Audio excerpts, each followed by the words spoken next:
तेलंगाना में बेरोजगार कर रहे हैं आत्महत्या। आरएस प्रवीण ने की मृतक की मां से मुलाकात। कांग्रेस की बड़ी मांग। जी हाँ साथियों, मैं सागर ननीर और आप देख रहे हैं प्रबुद्ध भारत टीवी। अगर आपने हमारे चैनल को अब तक सब्सक्राइब नहीं किया है तो कृपया हमारे चैनल को सब्सक्राइब करें और बेल आइकन को दबाकर ऑल पर क्लिक करें। साथ ही हमारी इस रिपोर्ट को अपने दोस्त परिवार और रिश्तेदारों में शेयर करना भी ना भूले। दरअसल आपको बता दूं कि तेलंगाना में बेरोजगारी की आत्महत्या रुकने का नाम नहीं ले रही है। टीएसपीएससी को लेकर जो पेपर लीक के मामले सामने आए थे, उसके बाद से ही पेपर में जो गड़बड़ियां हुई है, उनमें ज्यादातर युवा जो इस पेपर की तैयारी में थे, उनकी मतलब आत्महत्या की खबरें सामने निकल कर आ रही है। और जिसको लेकर डॉक्टर आरएस प्रवीण कुमार ने एक बड़ी मांग कांग्रेस से की है और कांग्रेस को कहा है, कांग्रेस की नई बनी गवर्नमेंट को कहा है कि इस मामले में जरूर संज्ञान ले और इस पर सुनिश्चित कार्रवाई करे। उन्होंने कल विनय नाइक के गृहनगर दोरनाकल मंडल में एर्रामट्टी थाड़ा के और मृतक के परिवार के सदस्यों से मुलाकात की। आपको बता दूं कि मृतक की मां ने टीन टप्पर वाले शेड में रहकर अकेले ही बच्चों को पढ़ाया था, लेकिन आखिरकार विनय की मौत पेपर लीक के चलते हुई है।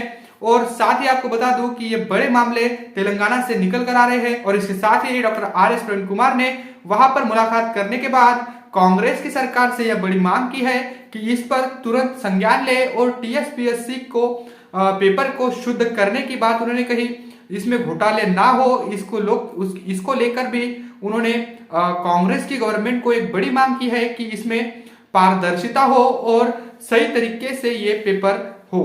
इसके साथ ही उन्होंने ट्वीट करते हुए लिखा कि 2017 में गुरुकुल विद्यालय में 616 पीईटी पदों को भरने के लिए टीएसपीएससी द्वारा जारी अधिसूचना के माध्यम से चयनित उम्मीदवारों ने पिछले कुछ महीनों से पदों को भरना बंद कर दिया है और उम्मीदवारों के साथ गलत व्यवहार किया जा रहा है। उन्होंने कहा कि बीएसपी तेलंगाना सरकार से मांग करती है कि वह तुरंत जवाब दे और पीईटी परिणाम जारी करने और चयनित उम्मीदवारों के साथ न्याय करने के लिए उच्च न्यायालय के आदेशों का पालन भी करे। तो आपको बता दूं कि जब से डॉक्टर आरएस प्रवीण कुमार वहां पर हो रहे बहुजन समाज के अन्य अत्याचारों को लेकर आवाज उठाने लगे हैं, तभी से वहां पर कुछ हद तक बहुजन समाज पर अन्य अत्याचारों की जो खबरें हैं वो कम होती दिखाई दे रही है। तो आपको बता दूं कि डॉक्टर आरएस प्रवीण कुमार लगातार बहुजन समाज पर हो रहे अन्य अत्याचारों को लेकर तेलंगाना में आंदोलित रहते हैं, सड़कों पर उतरते हैं। और जब टीएसपीएससी को लेकर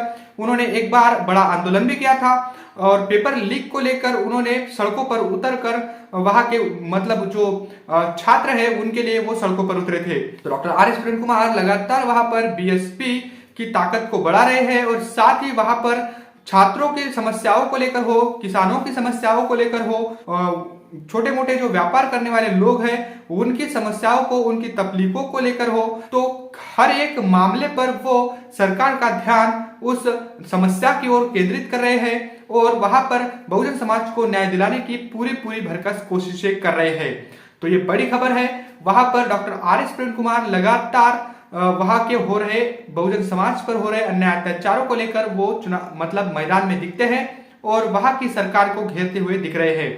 आपको बता दूं कि तेलंगाना में पहले केसीआर की सरकार थी और अब कांग्रेस की सरकार है और दोनों के ही सरकार में बहुजनों पर अन्य अत्याचार जारी है। इन अन्य अत्याचारों को अगर रोकना है तो बहुजन समाज को खुद सत्ता हाथ में लेकर ही वो इन अन्य अत्याचारों को रोक सकता है, क्योंकि बाबा साहब ने कहा था कि पॉलिटिकल पावर इज मास्टर की, यानी राजनीतिक सत्ता वो गुरु किल्ली है जिसके जरिए हर समस्या का ताला खुल सकता है। तो जब तक ये सत्ता की चाबी बहुजन समाज के हाथ में नहीं आएगी तो तब तक ये जो हालात है बहुजन समाज की ये बदलने वाली नहीं है और ना ही इसको न्याय सम्मान और स्वाभिमान मिलने वाला है।